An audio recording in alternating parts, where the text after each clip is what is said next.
when Frank arrives. Okay. This is an official meeting of the Chuckanut Community Forest Park District on Wednesday, March 23rd, 2022. Our mission, the mission of our park district, is to ensure the entirety of the property is protected in perpetuity and public ownership with respect for its ecological, recreational, and educational functions, and to serve as a fiscal mechanism through which the district via a tax levy will repay the city of Bellingham for the Green Waste Endowment loan. This meeting will be recorded. A visual and audio rendering of the meeting will be posted on the website. If your camera is on during the meeting, your voices, likenesses, and surroundings will be publicly available and viewable on the website. If you choose to speak with the camera off or by calling on a telephone, only your voice will be recorded. Call to order. Welcome, commissioners and citizens. This is an open public meeting per the RCW Act. Board meetings are open to the public, and due to the COVID outbreak and the governor's stay-at-home order, the meeting will be conducted online via Zoom. Roll call. Frank James, not here yet. John Hymas. Present. John McLaughlin. Present. John Brown here, and Hugh Beatty. We have a quorum. May I have a motion to approve the agenda for today's meeting?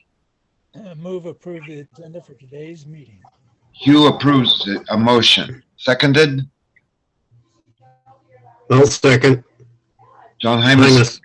Is there any discussion of the agenda as it stands? If not, please say aye or raise your right hand to vote to accept the agenda as distributed for this meeting. Aye. Aye. Okay, 4-0 with one abstention. Introductions. Those who wish to be acknowledged, including the legal counsel and Secretary Robin Albro.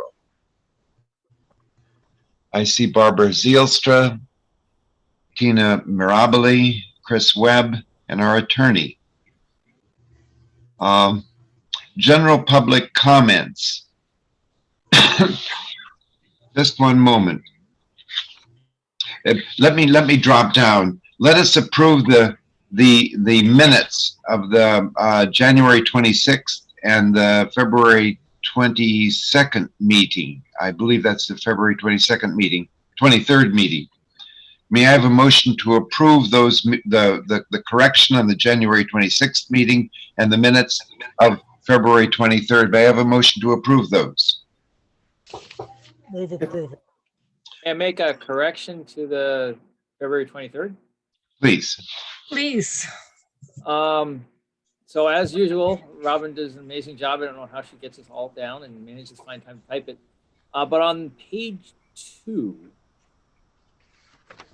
And page what, 2? page 2 on the second paragraph. These are comments attributed to me, where I said that during the walk with John Hymas and Tina, let's see, which sentence is it?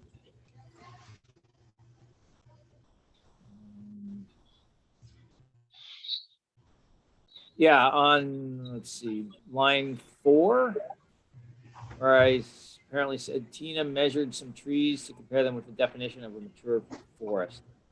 I hope I said that she actually measured some plots. She sampled some plots and then measured trees within those plots. Oh, I didn't have the sampled, you didn't Okay. say sampled the plots, but she measured some.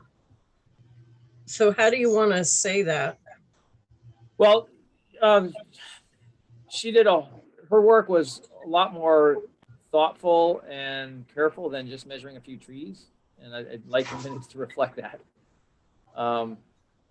What she was actually doing was selecting plots and then measuring trees within those plots to calculate the averages that are then discussed in the rest of the paragraph.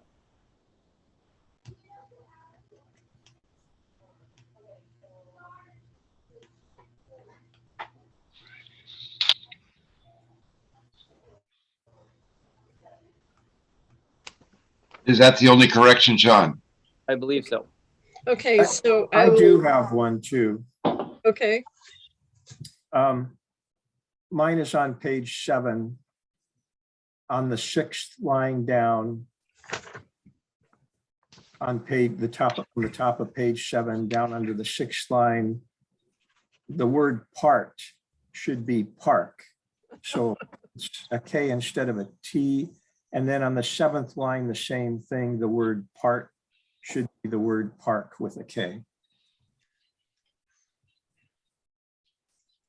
great. Thank you for those corrections.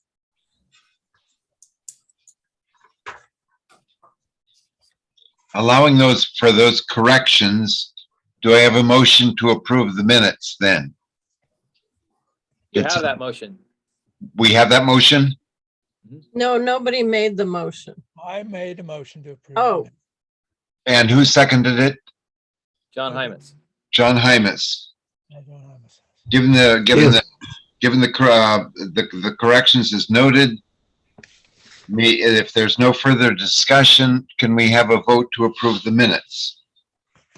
All those in favor say aye or raise your right hand. Aye. Okay, 4-0. The motion is thereby approved.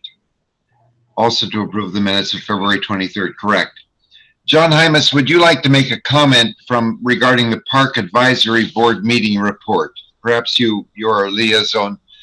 Is there anything to report on that? No. Okay, fine.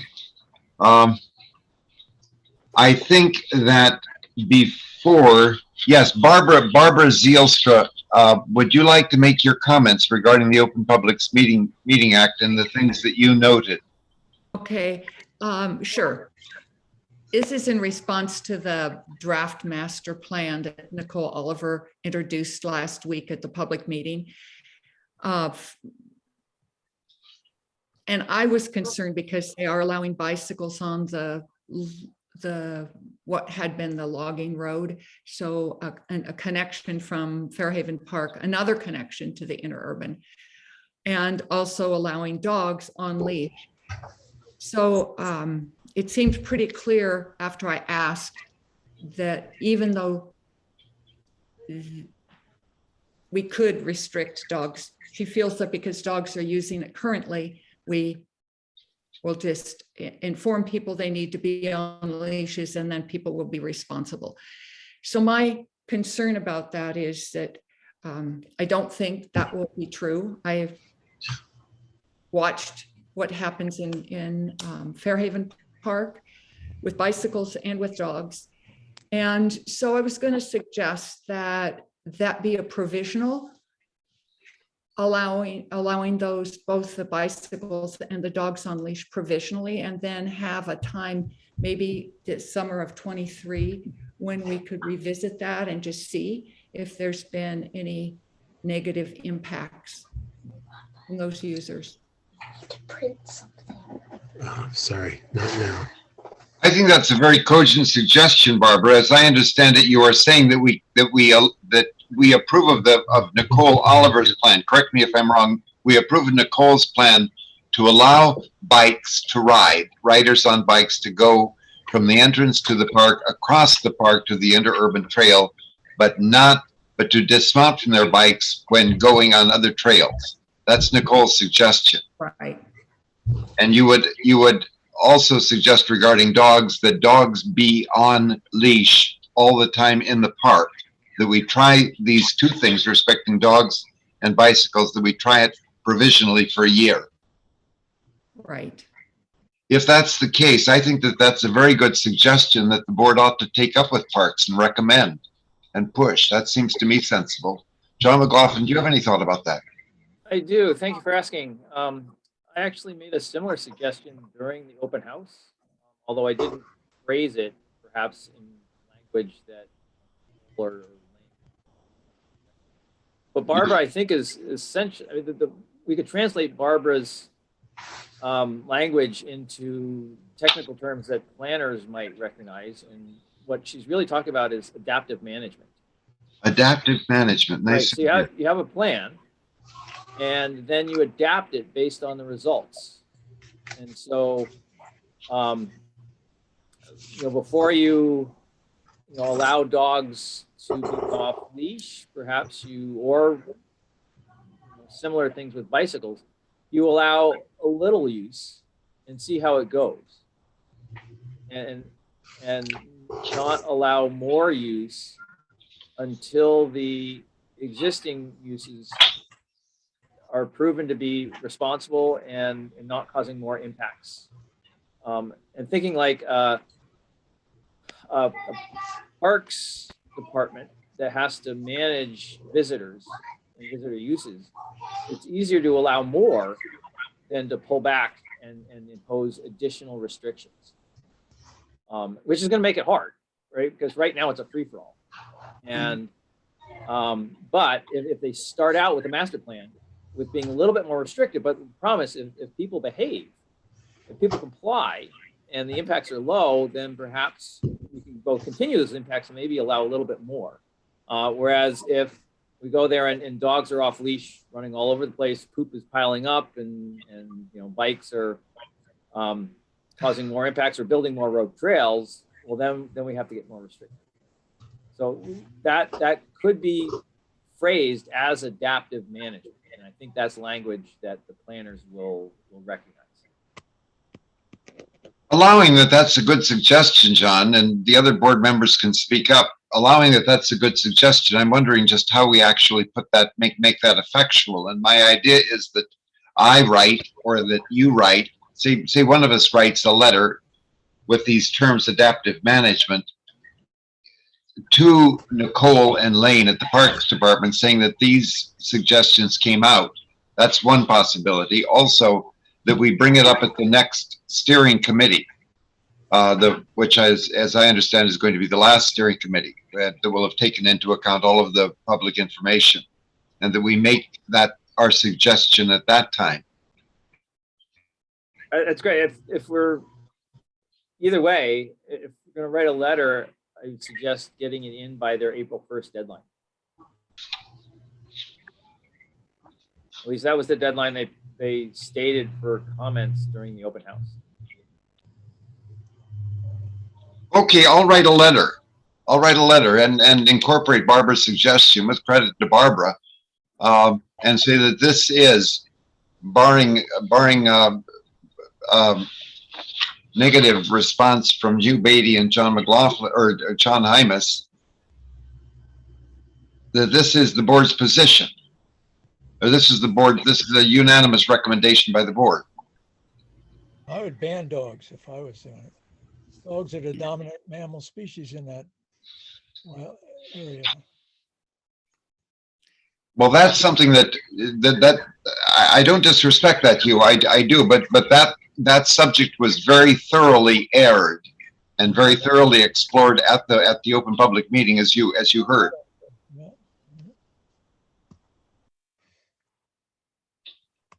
I don't know how to respond to you, Hugh, except to suggest that I go ahead with writing a letter, or that we bring it up at the steering committee when we last meet. I believe that's the beginning of May.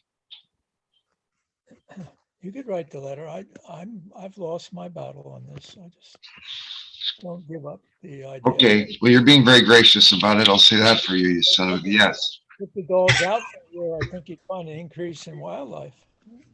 Also, if we consider, and again, I think the Nicole in particular is responding to strong public input and public advocacy for use of by both dogs and cyclists in the area, and she's responding to that regardless of conservation interests and everything else. And so in a democratic society, that she's going to respond to public pressure. If we consider with dogs, what are the primary concerns? I can think of three. One would be people not picking up after the dog, so you have an accumulation of waste. The second would be of dogs off leash threatening other visitors. And then the third would be dogs primarily off leash impacting the place, and particularly its non-human residents. And so I think the first one really depends on the behavior of the people with the dogs. People with walking dogs on leash can leave poop behind. Right.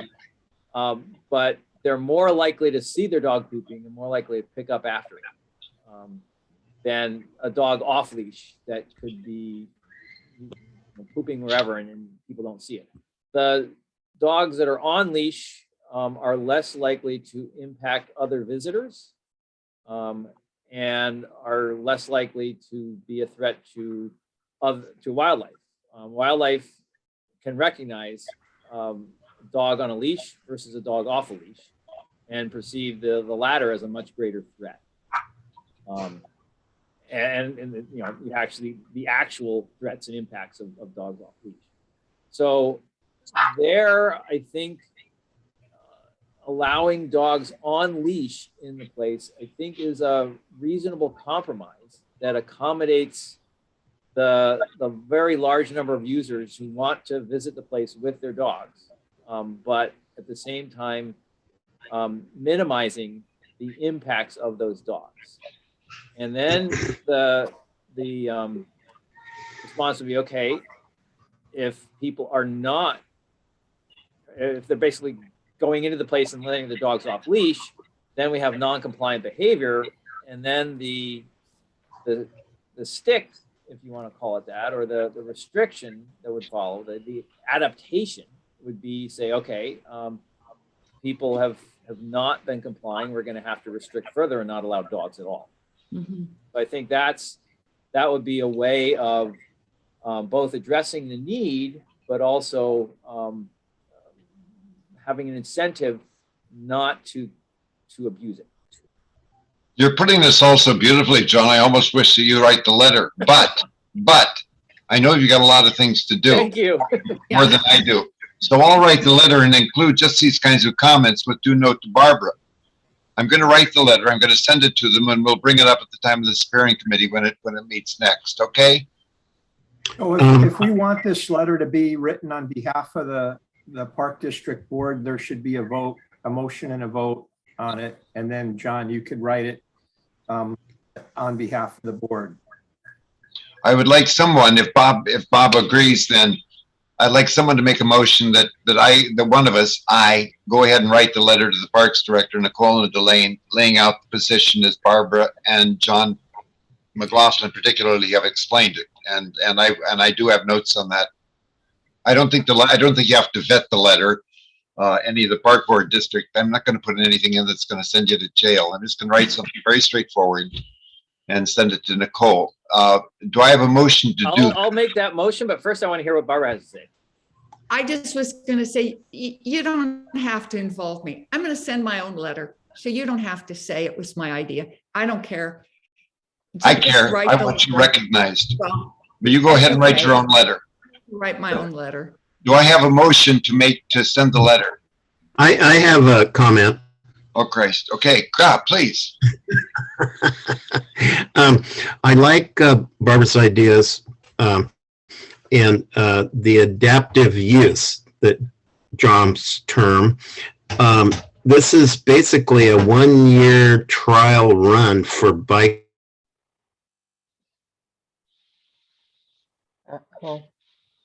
You froze. You froze, John. We can't hear you. And you can turn off your video, and that might help. You can hear us at all. Why is my Back. internet connection unstable? Do you hear me? We can hear you now. Your Oh. bandwidth is low. Huh.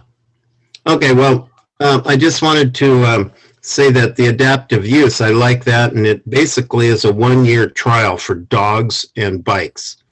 And I've been getting some people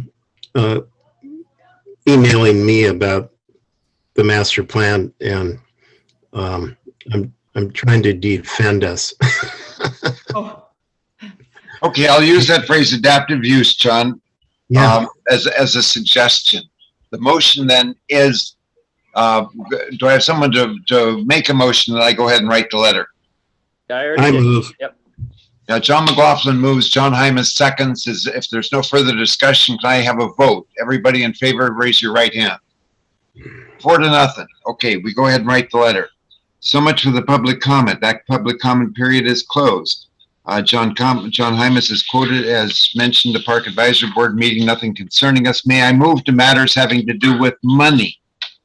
But before I do, I'd like to make a note that all of the commissioners are obliged to fill out our F1 financial disclosure report with the Public Disclosure Committee before April 15th. Robin can remind us of that again and send us any necessary documents that we have to have, or we can download them. You should have received an email from the Public Disclosure Commission. They asked for updates on all of your email addresses, which John sent to me and which I did. John Hymas sent to me and I did. So, and they're Okay. doing it online now. If anybody needs any help, you can ask me. Okay. Regarding monthly expenditures and cash flow sheets, the petty cash in WACU is now $2,967. The treasurer report regarding unencumbered and beginning and ending cash balances are $255,557 and $242,604.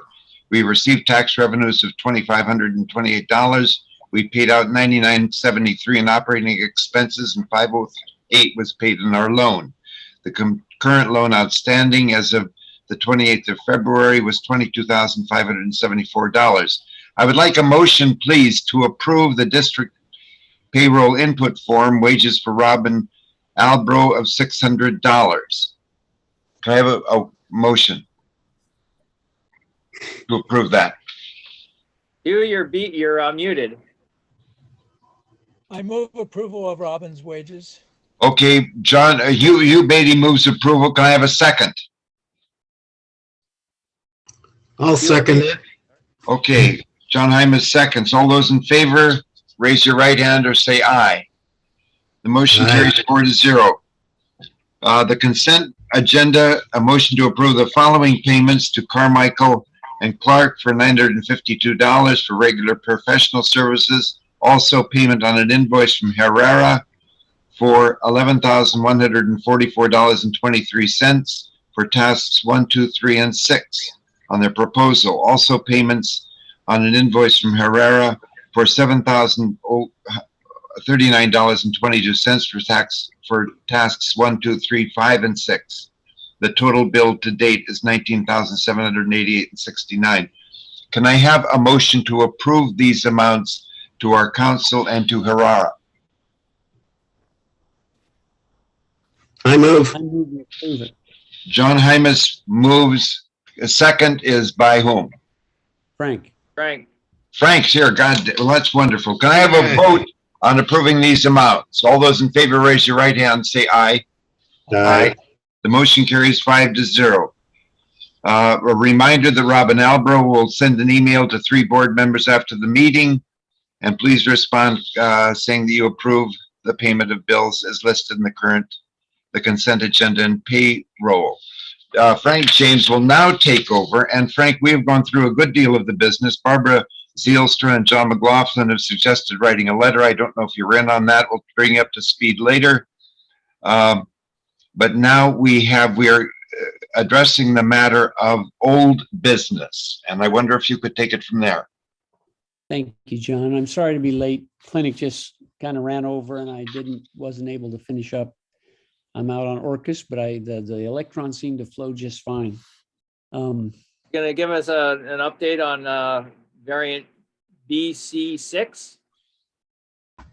Excuse me, I got to turn my volume up. What, John? Never mind. Oh, come on. We're all going to die from COVID. Just tell us that. COVID's doing pretty well, actually. I think we're in pretty good shape. I think it's going to continue to go down, and if we're all lucky, it won't come back till the fall. I'm a fan of that, at least. What about the new variant? That's what John asked about. What about the new variant? I think the new variant is is a bad actor, and I think that I think that it has a slight reproductive advantage over the old Omicron, the BA2 does. But I think it's really just not taken out here. It just empirically, it hasn't blown up at all. And it's been here for probably 3 months in Seattle area. It's about 35% of the cases right now nationally, and there's not a lot of morbidity and mortality from it. So I think it's going to replace the BA1. I don't think there's going to be a spike from it. And that's pretty much the consensus opinion for professionals in the field. So it's scary, yeah, but I don't think it's going to be something that's going to run us the wrong way. So I think we're in good shape there. Let's move on to the Herrera update. I'm really excited about that. And I'm really excited, Chris, that you could join us and your team. Thanks for coming. And why don't, and Tina. So Chris and Tina, I'd like to just turn it over to you to give us an update on where you're at right now. Mm-hmm. Well, Tina, do you want to go ahead and share the PowerPoint, or I certainly can? Yeah. Yeah, so we have a little PowerPoint to put together to kind of run you through kind of where things stand and kind of some initial peek at some of the maps. And yeah, and Tina, as I mentioned, the way we're approaching it, so much of this is in the ecological realm, and Tina is our lead ecologist, and so she has been leading the production of most of the report. My technical area is in the kind of engineering of the some of the mitigation measures, and so I'll kind of speak at the end. But really, I'm going to let Tina take it from here and explain kind of our process. And welcome, Tina. Yeah. Thank you. Let's see. Maybe should I put this like in a slideshow? Is that the way I should do that? Slideshow. Oh. Okay. I think you hit the slide sorter. Oh, there it is. Sorter button. Yeah. Beginning. How about that? Okay. Does that look good? Mm-hmm. Here we go. All right. Well, I want to thank you for having us join you. And since the last time that we presented to you, which was not the last board meeting, but the meeting before that, we've made some progress. So the first two things that we kind of had accomplished during the first status report to you was the notice to proceed was given, and we had started doing background data review and the initial project-based maps, which we showed examples of those. And right now, completed items that we feel like we've done now includes, the project initiation, the goal setting, and we did the initial site walk with John McLaughlin and John Hymes on February 16th, as well as we also concluded some of our own field work in January and February for technical review. And then for task 3, we're crossing that off the list as being complete for the ecological and hydrologic analysis. And so currently right now we're working on the conservation, restoration, and preservation analysis, which looks like we're within schedule. April 15th, we kind of had planned to have that done, but I think we'll have that done before then. And then we're in the process of actually writing the stewardship plan. We're developing larger sections than just the table of contents, which I had said that I would share with everybody at the end of this meeting for your review and comment for any other information that you feel you might want. So the other things we've done is that we did meet with Nicole and Lane at Parks with Chris, just to kind of talk about how the stewardship plan is going to integrate with the master trail plan. And we also provided the slide for the open house presentation that the city presented. And I hope that anybody who was there noticed that that was your little tagline for what's happening. So can I ask everybody to mute their microphone while she's talking so that feedback loop stops and it's easier to hear? If everybody but Tina mutes until you have a question, that'd be great. So we've collecting information for task 5 to kind of do our analysis. The one thing that we noticed was that the wetland buffers needed to be updated from any of the background data that we had reviewed, because that was dated pretty much 2009 and then 2017. So we've looked at the wetland categories based on ecology's best available science, as well as used the city regulated wetland buffer overlays. And as you can see on this map, it shows how connected everything is. So, and then there's an overlay of trails on top of that. So, and the colors on the map were the criteria that we established for determining what areas were of highest priority for preservation, conservation, and restoration to the lowest. The highest priority would be those category 1 mature forested wetlands that are in the very dark blue blobs. And then the other wetlands are the lighter kind of, they're not the buffers around them, but the lighter blue. And then there's the way that we looked at the hydrology connections between things. All these turquoise lines, these are not streams, but what they are showing is based on modeling where the water flows and how it connects with the different wetlands. And so that areas were, we wanted to recognize that the hydrology surface water flows between the wetlands, even though they might not be streams, they're seasonal. They're still a priority, at least when, especially when you're having a trail across those areas. And then the wetland buffers were the next lowest for priority, and the very lowest is the upland forest that's not regulated by the city as a critical area. And then the next, so then what we did was we took the city's trail plan, and this, you might actually be more aware of a more up-to-date one than I do because of the open house, but this was the information that I was given from the city. So we overlaid this purple line is kind of the main trail, and that's the like former road bed that had to do with the gravel pit that connects over to the interurban trail. And then they also were highlighting some trails that they wanted to remove, and those are these kind of darker ones.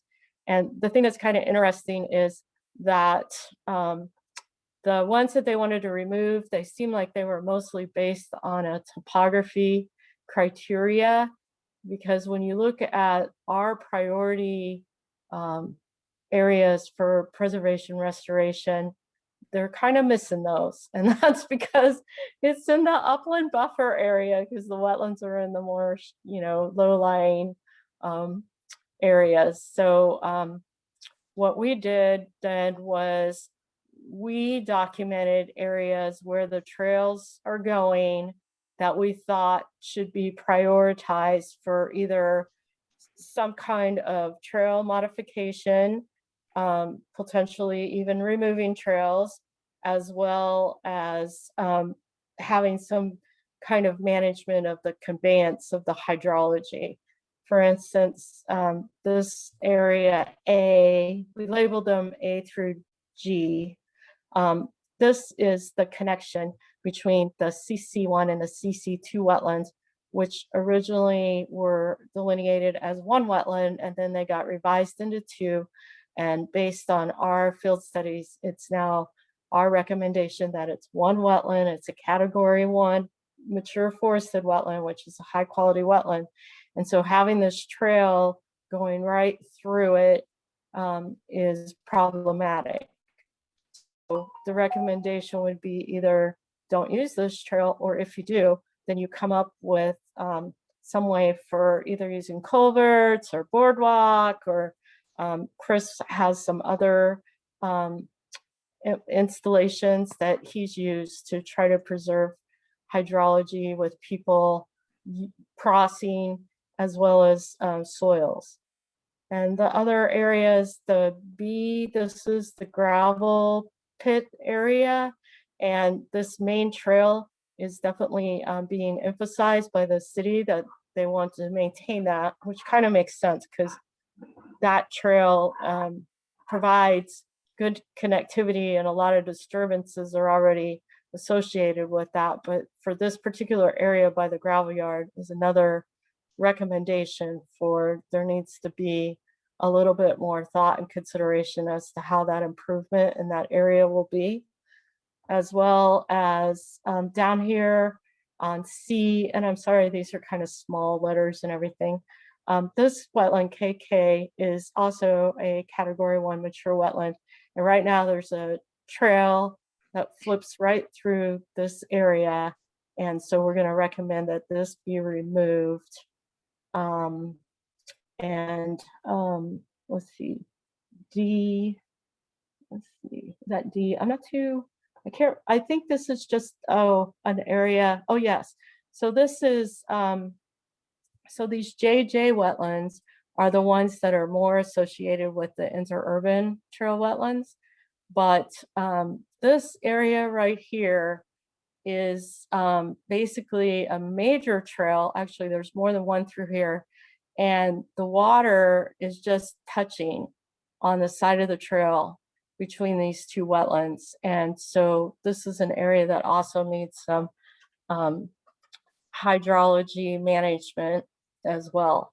So that's the general gist of what we have identified as major areas. And then this map will be modified to actually show areas that we recommend actually removing entire trails, because there's a lot of trails in here that we probably don't need. And the cities even recognize that by mostly concentrating on their main base trail for improvements.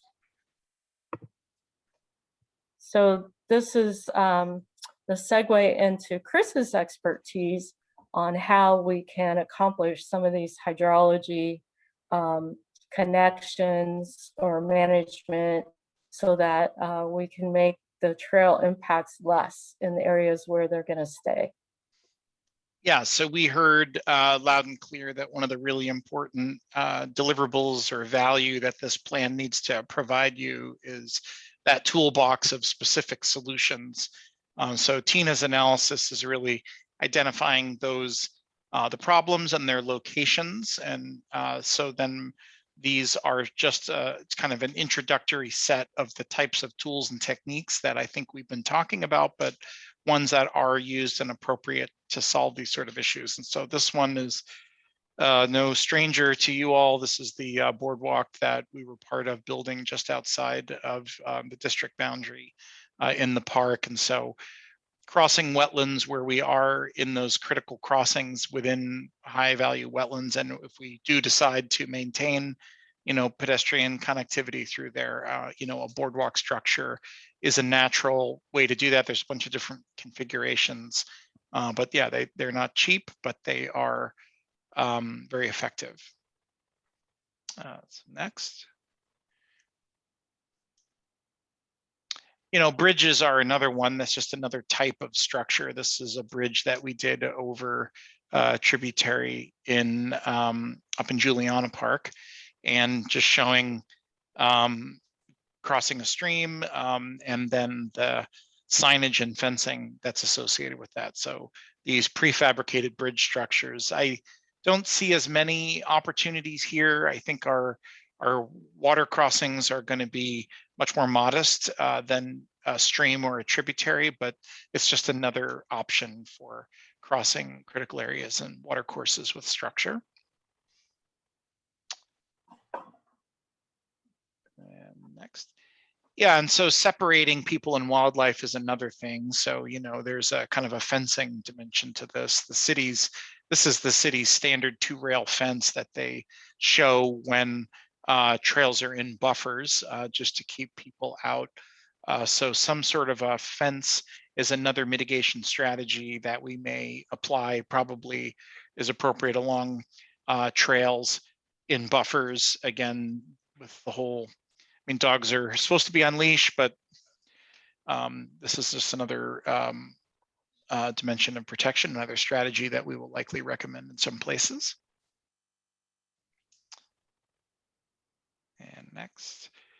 And vegetation, you know, planting vegetation is another way to sort of naturally, you know, kind of corral people. This is just a photograph from another trail project Tina and I are working on down in Linwood at around Scriber Lake. And there, the natural vegetation is quite dense and tall, and so it's a natural barrier. It's just another, so introducing plantings in certain areas where we can dissuade or really channel people and keep them from wanting to get off, and dogs to get off into the areas where they shouldn't be.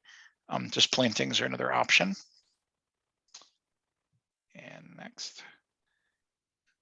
The burrito has been something I know has been an area of a lot of interest for a lot of folks. So I thought I would just show kind of what that idea is. That idea probably has a lot of promise, right? So our hydrologic model that developed those little turquoise, they're not streams, but they look like streams. You know, so in those locations where water is flowing either on the surface or, you know, just below the surface in what's called interflow, just kind of that shallow groundwater flow, which wetlands really rely on. It's really just kind of the seeps of water kind of moving slowly through the soil. When we come in and build something, now this is up off of Aldrich Avenue and north of town in a little trail I worked on probably 10 years ago for the city.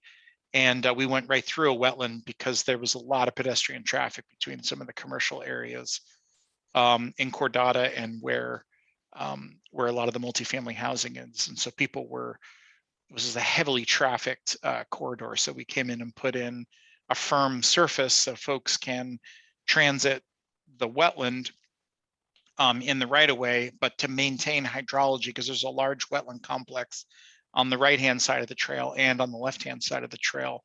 We did what's shown in cross section there on the left-hand side, which is essentially we over excavated down below the soil and below the trail and removed those, you know, organic, you know, wetland, mucky wetland soils that have very slow water transmissivity properties. And we laid down some geotextile fabric and then dumped in a couple of feet of depth of, you know, riprap, you know, 4 to 6 inch cobbles or 2 to 4 inch crushed rock, you know, like railroad ballast, like you'd see along a railroad, and then wrap the fabric up over the top and built the trail on that. And then, so what that just allows, that open graded crushed rock just allows water to continue to kind of ooze slowly along. And so and then when it's all said and done, it's not something that's really visually apparent, as you can see there in the picture, but it's just strategically placed to allow that slow moving water to continue to occur without doing the next slide, which is just the more common, you know, just a simple culvert, which is just another option, but that's a little more appropriate for kind of a point source, you know, of water. But so these are all just little interventions we can make to get that hydrology to be connected and as natural as possible. And I think the last image I have is, and I know this is an area that has been discussed and is of interest, and we're trying to, you know, stay in our lane in terms of commenting on the trail plan, but we think that, you know, trail surfacing is a strategy, of course, for restoration. And as many of you have noted, you know, the city tends to do the one in the middle, which is their typical 6 to 8 foot wide crushed limestone standard trail, which is designed to not only ADA standards, but also something called the WashDOT shared use path criteria, which is about sight distances, and it's really designed around a bicycle going 25 miles an hour. That's not the intent for people to ride bicycles 25 miles an hour, but that is the standard in terms of the horizontal and vertical curves that are used by the city when they lay out those kind of more primary trails. And so what isn't, in the city's typical toolbox is something that's a little more on the right, more like a footpath. And so I copied a table in the bottom of the slide there that we pulled out of a report. We did a study, I think we showed it to you in our proposal for the Duwamish tribe in the West Seattle Right. Greenbelt. And we referenced in that work the city of Seattle's standards for the maintenance of basically what's kind of most of the trails that are out there, right? The kind of the narrow footpath, which has pros and cons, right? It's a less stable surface, but it's a more modest impact. And so, but it's just something that I think we would like to put some definition to that, because while the city says, well, we can do our trails in a number of widths, they tend to do all of their trails, in a crushed limestone fashion, which, to be blunt, is built to, similar to you design a road, and frankly has the same design effort as a road, which is part of the reason why they cost so much anyway. But then, to be able to provide a tool in the toolbox of, well, what is our standard for a narrow footpath? What's the width? What's the maintenance expectations? What's the use patterns? And so that's something that we intend to introduce in the stewardship plan. Yeah, so to kind of recap, it's kind of, in order of kind of most robust to lease there, it's our structural options where we're really needing to absolutely maintain a trail connection through a critical area. Yep. Okay, let's go ahead and spend the money, recommend spending the money on a trail. Then the main primary transit, which it does seem like is a lot of consensus has established around use of the primary gravel road that's out there as a primary trail, kind of more or less to those standards. But then I think we have an opportunity to kind of add to the conversation something about, well, what is a primitive trail? What's a narrow footpath, and how to maintain it, and what are its standards? And so that there's some technical information underpinning it. And so it's not so informal and poorly defined that it could become a lot of different things. So Tina, I can let you pick it back up with the contents of the plan here. Yeah, so this is the table of contents as we've been going with it so far. A lot of it we've already covered with you, that we kind of went through the background review. We did field investigations and to get us to the existing conditions and updating information that we felt needed to be brought forward from 2009 and even 2017. And then we, after we kind of understood what the existing conditions were, then we looked at the criteria to establish for priority areas. Like I mentioned, we have 5 areas, and the highest priority is given the number 5 for mature forested wetlands, going through to, although the upland forest is important, and it's mostly, it does give higher priority when it is the buffer around a wetland. But anyway, out of all the areas that are out there, that one got the lowest priority, at least for preservation, because we can use the upland forest without the critical areas regulations to put trails or other features that would not be recommended in the wetlands or exactly in their buffers as well. And then the analysis also recognizes needs and opportunities, and we were putting those down as priorities for what happens if a trail that's supposedly being emphasized to be kept, like the roadbed, when it's impacting an area, what means can be implemented to be able to help avoid and or minimize those impacts. And that's pretty much most of it.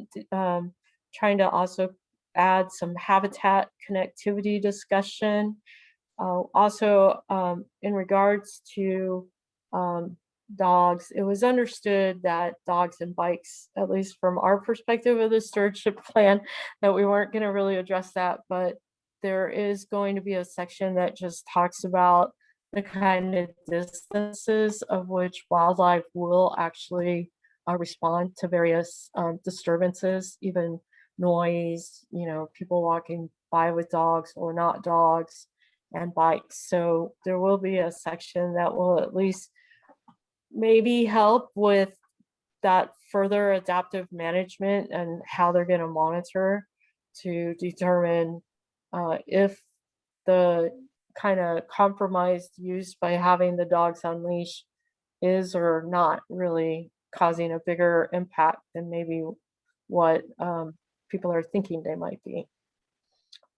So that was the main gist of there will be a lot more tables and more figures, but this was just the draft. Yeah, I was And going to I do look mention. forward to Yeah, Go ahead. Yeah, finish it.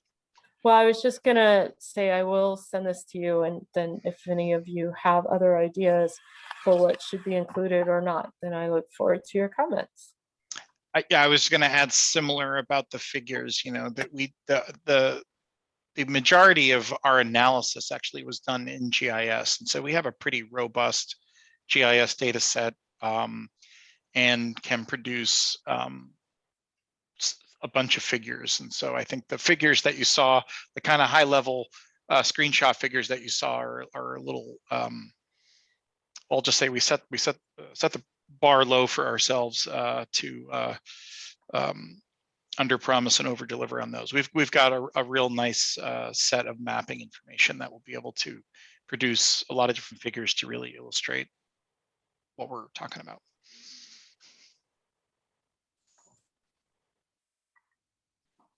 I'll stop sharing. Well, thanks very much.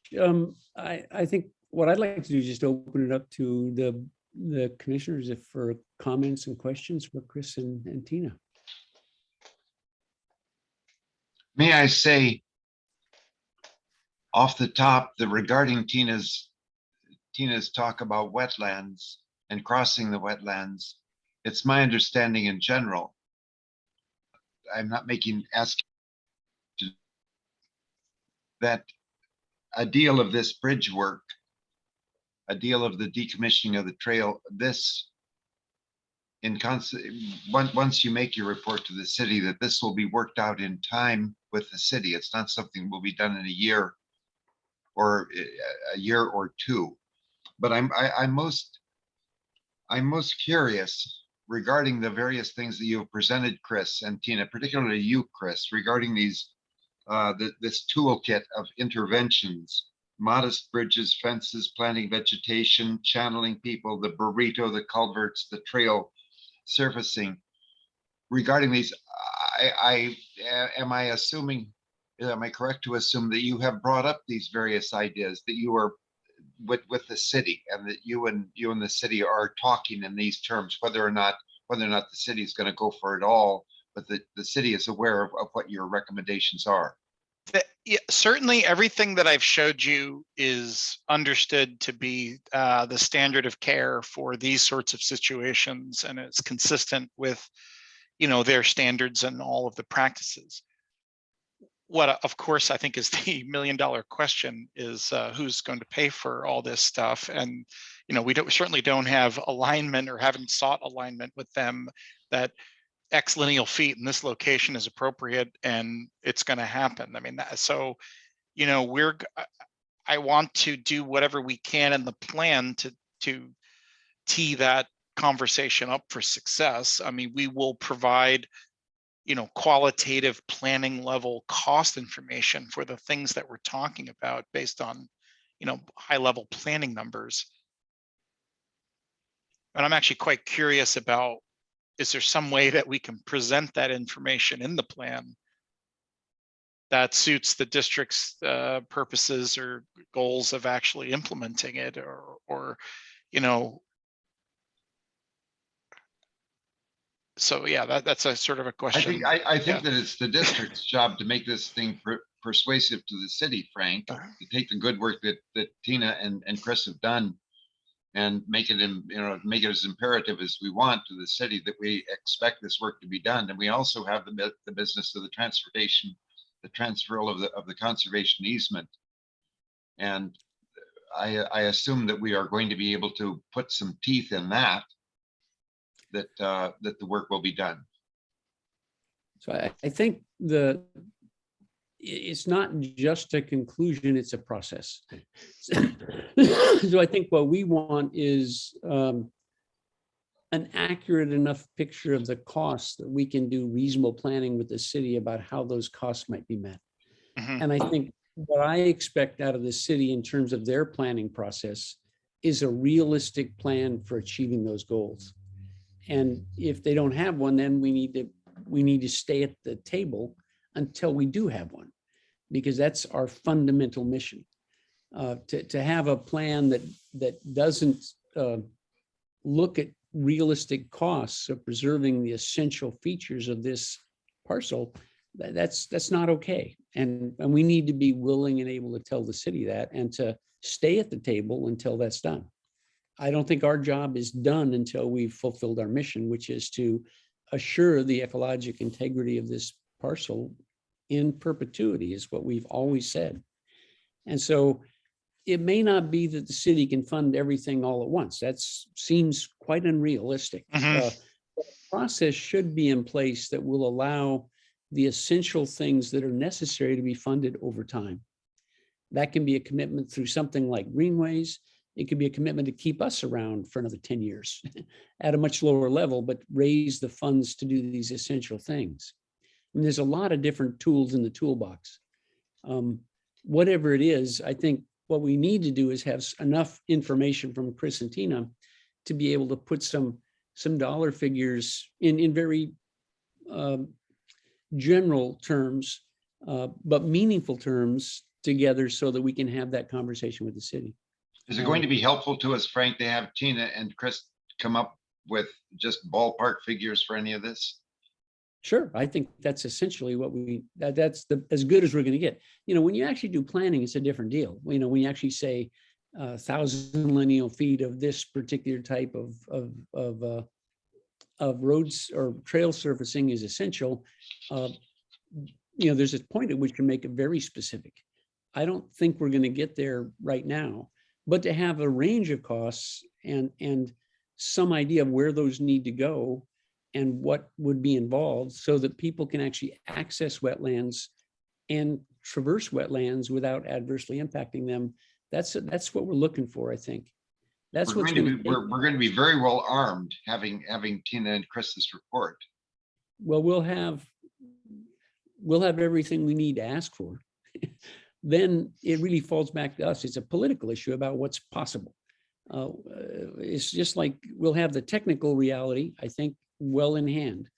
Then we need to do the work of making the political reality, which is what's possible. Okay. And those may be different things. We also need a clear enough picture so that when we negotiated our final conservation easement, that we're able to agree on principles and turn that conservation easement over to someone that will enforce those things effectively. I think there's conservation, there's restoration, there's there's a bunch of different aspects of that too. Please, John. There's McLaughlin. another layer or scale to this. And it really comes down to framing. Tina and Chris and their team could come up with great plans with cost estimates and designs and all that sort of thing, and the city could dismiss them saying, "Well, we can't afford it." And then you're basically getting into a debate over how much do things cost and what's in our budgets and what's realistic, and we have all these other parts we have to deal with and all that sort of thing. If we frame it instead with this is what this place needs, here are some designs that would solve some of the problems that exist now and will exist in the future. And if we don't, then these problems are going to get much bigger and a lot more expensive. And so one thing we could anticipate is what's going to happen without these solutions. And we've seen, we now have, almost 10 years of expanding public use without this kind of planning. And we've seen what's happened, and we can expect more of it to continue. And then we either have a much greater expense for dealing with those problems, or we have a substantially degraded environment, or both. And so I think that framing, I think, can be very useful. Because then what that also does is it's not so much sticker shock, but it's okay, we actually are collaborating in trying to work out what's best for the residents of the city and what's best for this place, and where we're trying to solve a shared problem.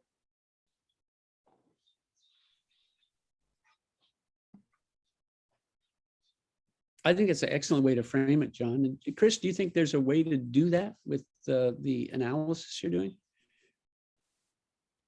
Yeah, I think we started out with some goal setting, and I think maybe revisiting that up front about what essentially what does this plan intend to achieve, and getting, having a bold statement at the beginning, something like support the uses with no negative impacts or only positive impacts to the ecology, or something that really nutshells what in fact we're hoping to achieve. Because following on what John's framing, I was taking notes here that it's like, yeah, it's not like, oh, here's another big pile of things you got to pay for. It's like, no, these are actually the things that are needed now to support the current use. Like, it's more of a necessity to support the actual current use. It's kind of like,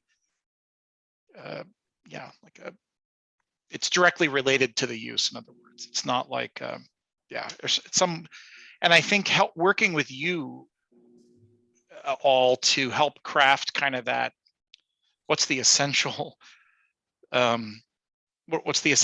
role of this plan? What do we hope to achieve? And to have some kind of a vision around your existing mission, to have that at the beginning, so that when we get to the end and there's like dollars, it's like, well, no, it's pointing right back to the beginning of why we're here and what we're hoping to achieve. This isn't just an arbitrary list of projects no, it's very clearly tied to the essential purpose. My thought is the way we present this is that this is our opportunity to do what our society has to do should it choose to survive. If we can't preserve wild places in our cities and towns, we're not going to make it. If there aren't places for birds to live, if there aren't places for wildlife to live, if there aren't these animals that take and spread seeds, if we don't have all those ecological functions preserved, we're not going to make it as a civilization. I think that's the challenge we have for the city, is how do we do that in a small way in a particular place that's a model for others? How do we do it in a pragmatic, practical, achievable way? And I think we need to ask them to be our partners in that. Frank, it also gets to what's the purpose of the Parks Department, right? So I think one of the things they're trying to do is to make the place livable to city residents, so they don't have to drive to the outskirts of the city, or even worse, to move and buy their piece of the American dream while the whole place becomes megalopolis. Asphalt, yeah. Right. And so it is, as you said, an opportunity for the Parks Department to really demonstrate just how they can fulfill their mission.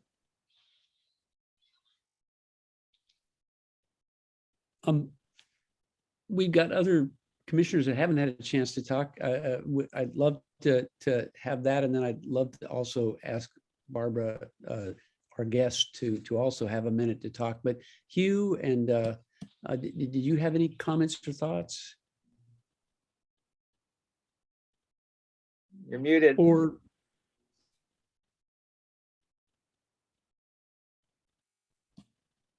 Or our other John, while we're waiting for you. First, you've got to unmute. I'd say before you got here, Frank, and before the meeting started, even I was mentioning some fire problems. And what happened, Alex McLean was out walking with his friend one night up at along Connolly Creek, the trail that we have in our wildlife area up there. And up in the far end towards Joe's Gardens, there's quite a few big cedar trees in there along the creek.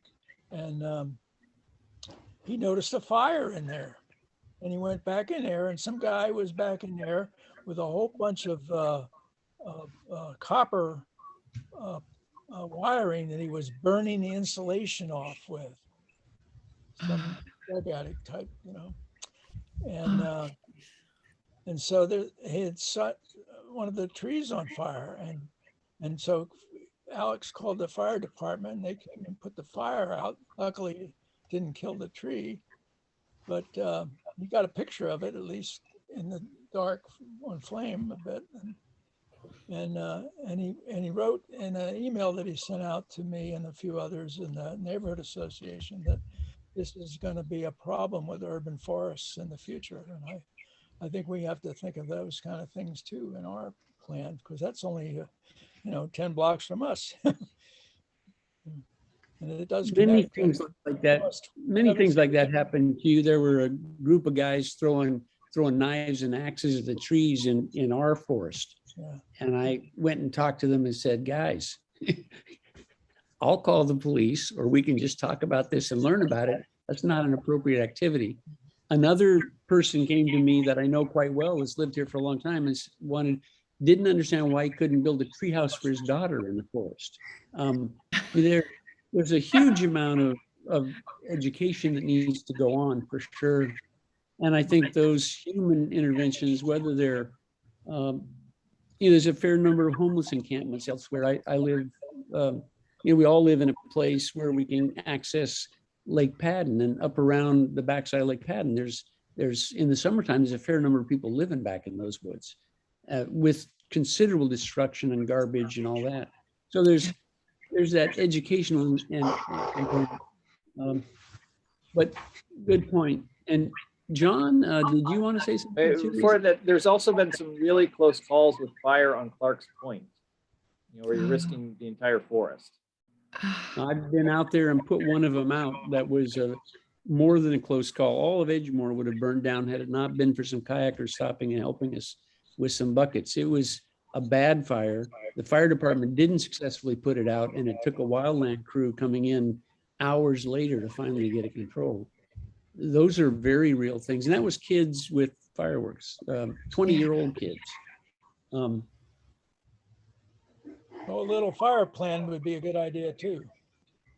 Yeah, I think Maybe the city Parks knows Department that. should do that. Yeah. Yeah. John, I noticed you unmuted. Did you want to say something? Well, I had a say a little earlier, but I like this adaptive use 1-year trial for bikes and dogs. I think that's a great idea. Thanks, Barbara and John, for that. But yeah, so I'll have something to say to a person that's been emailing me about this whole master plan. And why can't we just ride our bikes anywhere we want? It's like, well, because it's not your average park. It's special. Anyway, That's what I have to say. Barbara, you've been very, very patient. Oh, We'll give you- well, we'll give you- thank you. It's been really good to hear the report. And I'm encouraged. One of the things I recognize, the Parks Department thinks of people. They do not think about the landscape. They don't think about ecology. They think about people. They want to build shelters. They want to have, play equipment, trails and that kind of thing, but all for people use. And I do think listening to Nicole present the master plan, because I think she's really trying her very best to preserve this place. And it's new territory for her. So all the information that you, Tina, and Chris give her helps her to defend what she's trying. Because I think she's really wants to do what's right for this property. So I didn't see her that she was trying, but she is also, dealing with people who want to have their dogs. And when we did our survey in October on that Saturday and that Monday, there were lots of dogs. And I've kind of going, yeah, just because there are lots of dogs using it now doesn't mean we have to allow them. I mean, it isn't a given that just because somebody's using it, that has to be incorporated. And my problem with both bicycles and dogs are not the respectful people, but the ones who don't care, who ride their bike 25 miles an hour by me on the trail with no word that they're coming. And or at the last minute, they'll say something. And I could just as well jump to the left as jump to the right to get out of their way. You don't know. And dogs off leash. There's dogs off leash a lot in Fairhaven. So anyway, I think that she's trying to do the very best she can, but my thing is, I'd really rather that we were hardly in there at all, that there were just a couple of trails instead of this whole maze of trails. Why don't make 2 or 3 and that's it, and not around the wetlands that need to be preserved. But anyway, that's more than I needed to say. No, Good, that was fine. perfect. Yeah. On that open house, I noticed several times where she was asked questions that was really questions that should have been asked to one of us. But she, rather than deferring, she'd start to answer them, and then she would defer after she answered it a little bit. We should have had somebody there that would just speak for us, because that would have been better. Bob Carmichael, you haven't said much, and that's not your role to say a lot, but I know that you're as invested in this property as anybody at the table. And I really appreciate the wisdom you brought to this in the past. Have you got thoughts or suggestions, contributions to Chris and Tina that about what we can or should be looking at that maybe the others of us have missed? No, I think that it's been covered pretty well. One thing I'd add that I assume people have done, but if you haven't, just don't take it for granted. I would encourage everybody to take that survey. All right. Engage Bellingham, because the city does pay attention to those comments, not just the questions, but you saw how they collected their data. And we saw that data in the open house. I wasn't able to attend, but I did watch the recording. And they rely on that information. I think Barbara's absolutely right in her observation. Pretty much agree with everything you said, Barbara, that I do think Nicole is trying her best to preserve this place. I also think that City Parks is not used to thinking about preservation. They're used to thinking about making places for people. And so they come under enormous pressure when they have a large segment of the public who is weighing in on trying to make sure that bikes can be in the park, to make sure that dogs can be in the park. I think that to the extent you can talk to people, like-minded, who can fill out that survey. I don't know how many of you have looked at it. I just looked at it. And it asks these questions about dogs in the park and where should they be? And do you agree with the current proposal? And it allows you to make comments. It says the same thing about bikes, and you can weigh in with a vote and make comments. I do think my experience is those things do matter with the city. And so I think we should try to get as many people as we can to weigh in on those surveys. That's a little bit of the political aspect of it, that, we're pretty much like-minded here in this group, but there's a whole other city out there. and they have to pay attention to everybody, because they're not just managing parks for one segment, they're managing parks for the whole population. And I don't think it's too much to ask to have a park like this set aside, focused on ecosystems and habitat. And I think the city's, I do think the city is open to that, but I think we need to make our case and not make assumptions. My observation also has been that the steering committee has done a great job of focusing the Parks Department on some of these issues that we feel are important. And we have the position in city parks relatively favorable to our position because of that work, I think, because of your work on the steering committee, Frank and John, and all the board members who are sending letters and participating. So I think we do need to do what we're doing in that regard.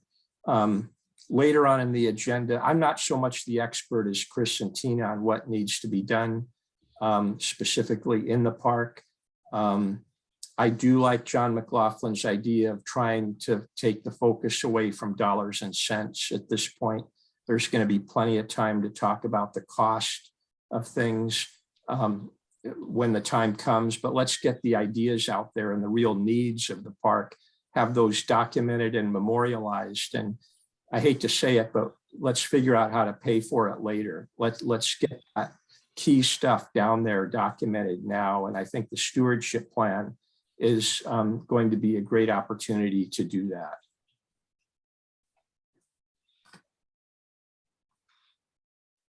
Chris and Tina, do you have any questions for us at this point? Do you think you understand our response to your presentation adequately?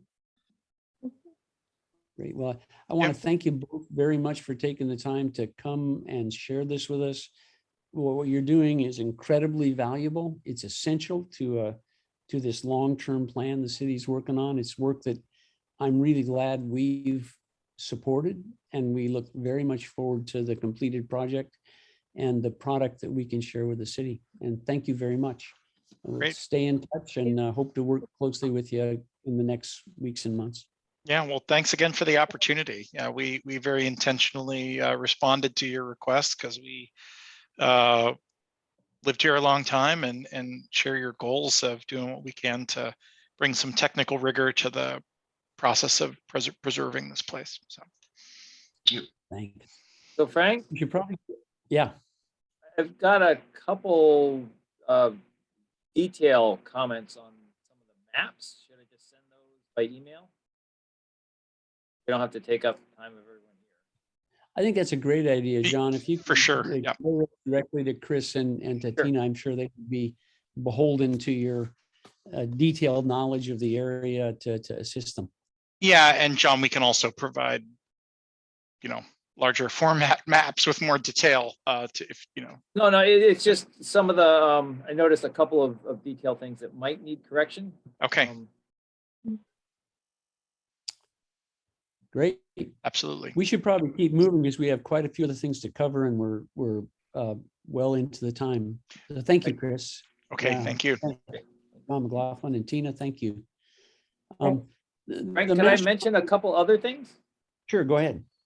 So regarding some of the things Barbara said, if we look at the trail footprint now, just how much of the area either consists of trail or direct immediate trail impacts. We could do those measurements, but I would venture that at least certain parts of the area and maybe the entire area is almost half trail footprint. And so the stewardship plan and restoration associated with it could reduce that substantially, and that would provide a lot more habitat, we call it, but it's really living space for all the other plants, the fungi, the animals, all the wildlife of that place.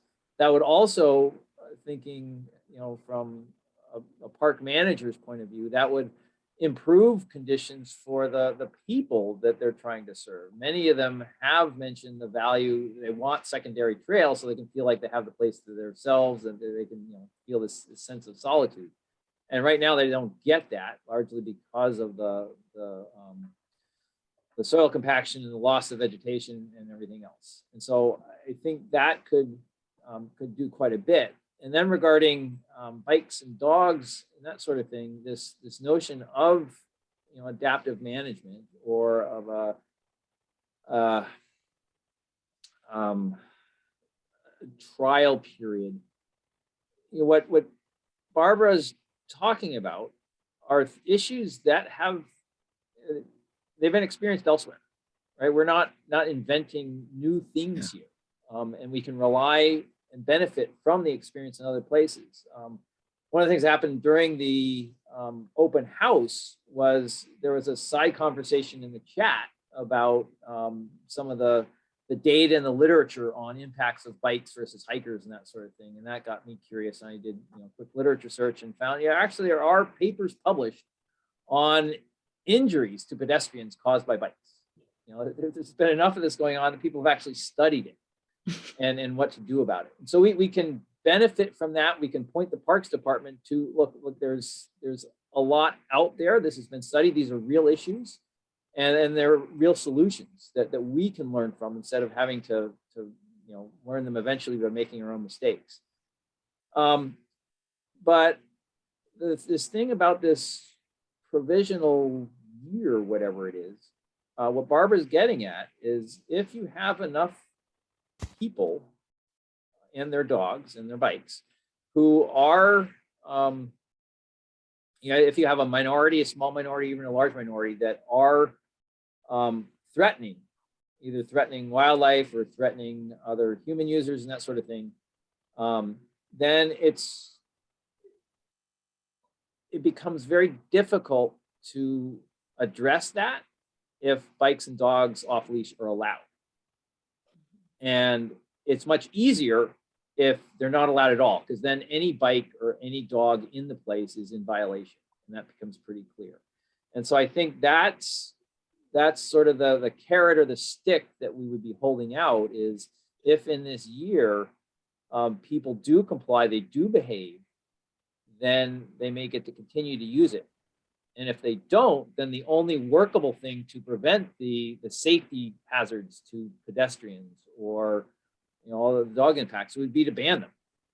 And I think that may be enough, that we could propose that would be enough to encourage compliance. Because otherwise you have an untenable situation. If you're allowing a little bit of use and some fraction of the user population is violating that, then it's always going to be a problem. Yeah. I will put that in the letter, John. Mm-hmm. Yeah, and I think Bob's point that we should encourage people to participate in this process is a really important one. Yeah, mindful of the time and the fact that we have some other old business, I would like to move on to talking about the master planning update and the open house. Is there more to say about that, or have people talked about that some already before I was able to join? We didn't talk about it before you were able to join, Frank. Can you hear me? Yeah. Okay, we did not talk about the overall master plan. They presented an overview. They talked about the trails. They particularly focused, as John McLaughlin said, on bikes. and on dogs. And there were these sidebar conversations, but overall, I think that everyone was very upbeat about the progress that they were trying to make, that they had their heads around the whole process. They were moving ahead in a responsible way, a deliberate way, not too fast, just moving on. Our next steering committee meeting is going to be, I believe, at the beginning of May, around the beginning of May. But overall, I think that everyone felt very upbeat about the meeting. I hope I'm not being too optimistic. There was a good deal of contention in the sidebar about dogs and about bicycles. However, overall, I think they had their brains around it in such a way that we would have all felt. I think you would have felt reasonably encouraged by the progress, the deliberation of the process. That's all I have to say about the public meeting. And there were a good many people there. How many people attended? I'd heard it was like 25. Was it more than that? Yes, there were more than 100? 25. There were more than 25.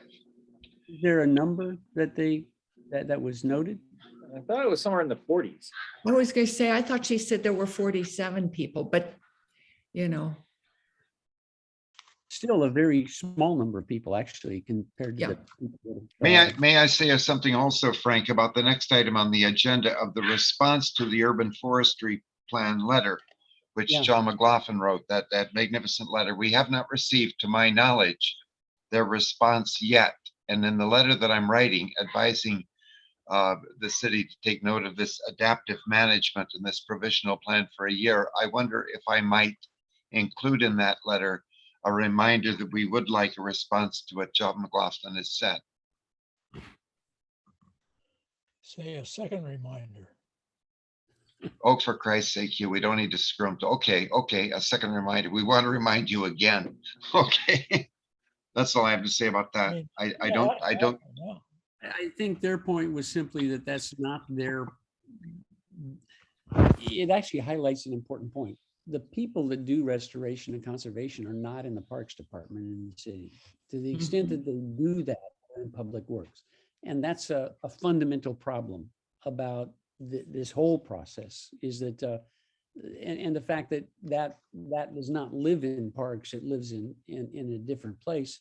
So that what they said was basically, it's not our work product, but we'll talk to the people whose work it is. Without a lot of follow through. So I'm not surprised. We should remind them though, yeah, and we Okay. should be persevering. I thought about it wasn't that, I their think. product. It was, they contracted out to some company to do it for them. They're talking the tree plan, right? Am I- Yeah, but it's not even the Parks Department that did that. My understanding is Public Works that did it. So I think it's several times removed from them. And so that's one reason I think we're not getting the response that we might like, is that it's not them we're asking the wrong people actually. So we probably need to go back and address Public Works and say, here's our concerns, rather than Parks. I think that might be a more effective strategy. But again, I think that's turf that we've talked about before. We probably need to move forward. Yeah, I'd recommend keeping John's letter pretty focused and not muddying it with, with this other letter. okay, John, I agree with that. okay, then I'll just write the letter as stands. Frank, may I suggest that, I don't know if you have another item on the agenda. Did you want to talk about this Whatcom Land Trust easement, conservation easement issue? Or is I there just- something else? I'm happy to add what information is there. So I've been in discussions with them, finding a date when we can meet. And I think we've come up with one tentatively in a week or so. And so I think that's moving forward. I think the 12th is the day of next month is when they're both available and we can meet. And I hope that Bob, I'm hoping you can join us in that, Carmichael. And so I'm hoping to move that forward. They seem quite positive and they seem ready to meet, but they actually have got other commitments until the 12th. So that's just an update on that. Okay. And they were That, excited that we're going to better define the conservation easement in a way that's defensible. I mean, some of the work that Bob has done for us in kind of in preparing to have this discussion with the city and the steering committee has done as well, I think puts us in much better shape for them being interested in pursuing this. They need something they can defend. They need something that's specific. And I think those things are much more possible now than they were before. If I could jump in here, Frank, just quickly. So I did respond to the email on the 12th, and I think they said the end of the day was possible. That works for me on the 12th.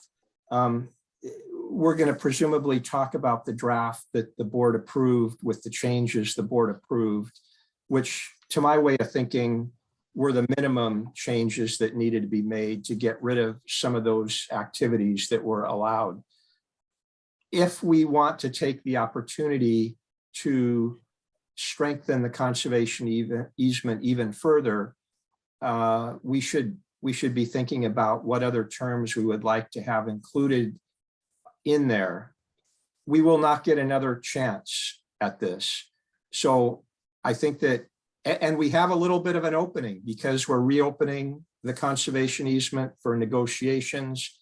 We have to be mindful that the city is not going to probably support huge changes, but if there are other things beyond what we have in the document that Robin forwarded to everybody before the meeting, which represents the latest edited version of it based on the board's comments, we should know that. And maybe John McLaughlin, John Hymas, Hugh Beatty, John Brown can, you can let us know if what your comments are going into that, so that we have something in mind when we talk to the land trust. Now, granted, this meeting isn't with the city, it's with the land trust, but I think we should start talking to them about any other concepts that we might want to have considered. Absolutely. So let's think about that. And so if you can get everybody here, if you can get comments about that or concerns about that to me or Bob prior to the 12th, that would be very helpful. Okay, noted. And so I think, and Bob, you got us through the new business before I came on then already? We did not do the new business. We didn't do the old business or the new business. Okay, well, we did everything else. Yeah, We paid the okay. bills. So we're up to the new business. And then the F1 financial disclosures, just a reminder to everybody. We've done that. Oh, I'm sorry, we did do that. We did do that, yeah. And the monthly expenses, I thought I heard voting about that. Is that? We not did true? that. We did the whole thing up to the time of the next meeting on April 27th. You have an easy job, Frank. Just guide us to the end. Sail us into port. That's what I thought, was we were kind of pretty much, that makes us pretty much done, I think. So the actionables here are going to be to get those thoughtful comments about what we want in the conservation easement to me and Bob, so we can begin to have that discussion with and getting input and beginning to think things through with the land trust. And then I'd love to talk with you more, Bob, about, John Brown, about the letter you're writing and to get a clear understanding of that. And I think that we're done with our meeting, unless there's more comments for the good of the order. I was going to ask you, Frank, you said you and John were going to have a meeting with Seth. Did you guys schedule that? Or? We didn't. It was from the end of the last meeting minutes. I know. I put it off. I've been unreasonably busy, so I apologize. All right. Now, the other thing I have is on the conservation and easement on,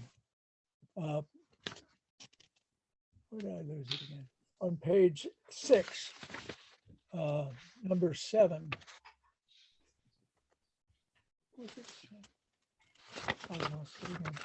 No, page 5, number 7. No, that's not it. One of these number 7s. I'm confused. Okay, Hugh, we all got old. There's one part where you're talking about a caretaker, That's page 6. apartment for Number a 7. caretaker. 6, 7. Okay. John McLaughlin wants to be the caretaker up there. We need to remove that, don't we? So there's actually a red border beside it, right? And it's baseline data. Is that what you're talking about? Part 5.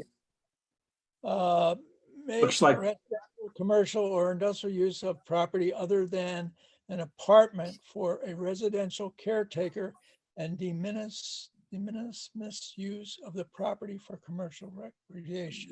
Isn't this excluded though? It says you're not allowed to do anything. Well, it says other than. so Which, other- Hugh, which one are you on? I'm sorry, I've got it pulled up now. Which one are you on? I'm on page 6, the top of the page, number 7. I don't see a page 6 on number 7, other than the Roman numeral 6 baseline data. Would be Roman numeral. No, he's talking about part 6, restrictions on, part 5, sorry, restrictions on use.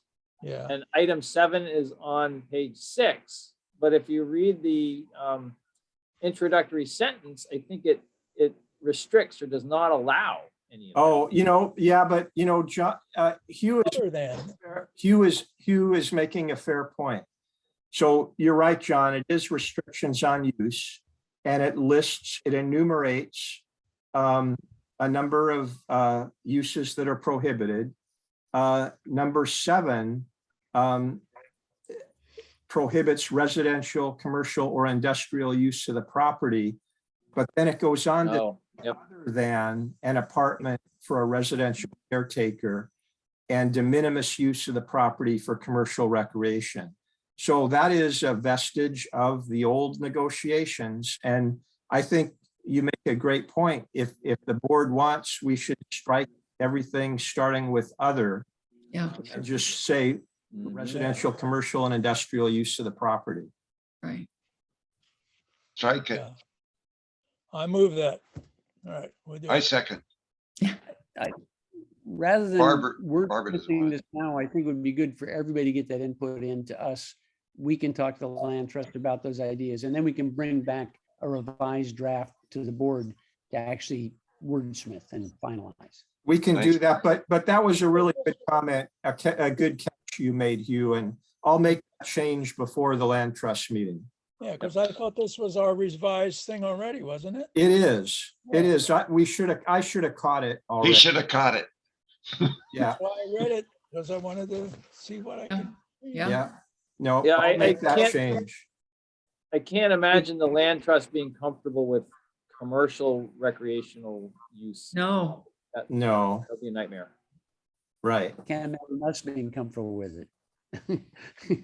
So thanks, you. Good. Thanks for pointing that out. Yeah, But if everybody could read over it and see what other glaring errors we've forgotten, that would be most helpful.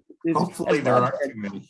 This is our last opportunity to fix this thing. This is a big deal. This is the essence of 2 decades of effort. We've got to get it right this time, completely right, because it's the last time our hands are going to be on it. So please, everybody just review that, get those comments and thoughts to us, and we'll get it through the land trust and negotiate with them as best we can to. And, excuse me. I have to take a call. I'm sorry. Just 1 second. so Otherwise, are we done? I'd say, I was just going to ask, Robin, could you send me that? I just like to read over the conservation easement. Is that possible? I know I'm not on the commission. but I believe Barbara, that it is on the website. Is is that it? correct? Okay. Is that correct, Robin? probably is. Okay, then I'll just go. The old conservation easement is on the website. The one that's being currently, that's Right. been amended some that the commissioners are discussing is not on the website. Okay, thanks. and. Is and it Robin, okay? Is it okay to send Barbara the conservation? Yes, conservation easement as in the process of being edited. yes, it's a public document. We sent it to the city. Yeah, Yeah, let's send it to Barbara. I will send it to you, Barbara. thank you, thank you. Another subject, Robin, would you send me the stuff from Chris and Tina on that were presented tonight? As far as the mapping stuff, you know, I can't hear you. You're mad. Robin is muted. Sorry. I don't have a copy of that. We would have to get it from Chris and Tina. I don't know if they're still on Yep, listening. I can send that to you. Okay. Yeah. Good. One final note, Robin, is this F1 form, this disclosure form, can I download that from the website, or is this something that you sent? That is something that the Public Disclosure Commission sent, and they want you to do it online now. And there's a number of different steps.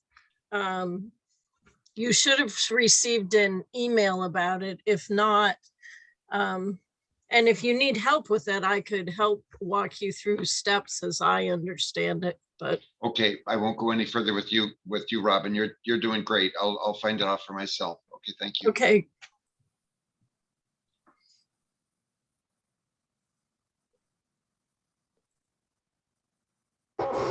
Hey, while we have a break, can you hear me? Yes, I just want to apologize for not being at last month's meeting. We were in the middle of a COVID outbreak, and the whole household got knocked down. Susie for a couple weeks, but we're all better now, and we were all triple vaxxed. But our third grader brought it home, and anyway, just Glad you guys are doing better, John. we're glad you're alive, John, Yeah. well, thanks. especially your wife. I told them So- I had a cold. I didn't want to specify, you know, what it was. I've just made the change to the conservation easement to you that you mentioned. I'm not going to send it out. Just take my word for it. And anybody has any other changes, get them back to us. I'm not sure Frank's going to return, so I don't think he is. I think I will call the meeting to an end, Bob, if that's okay. that's what I was going to suggest. Yeah, you're in charge. You could Okay. adjourn the meeting if you want. Okay, next meeting will be Wednesday, April the 27th at 6 o'clock. We're now adjourning. The time is 7:51. Godspeed to all. Thank you for coming. Do your jobs, try to be good citizens, and goodbye.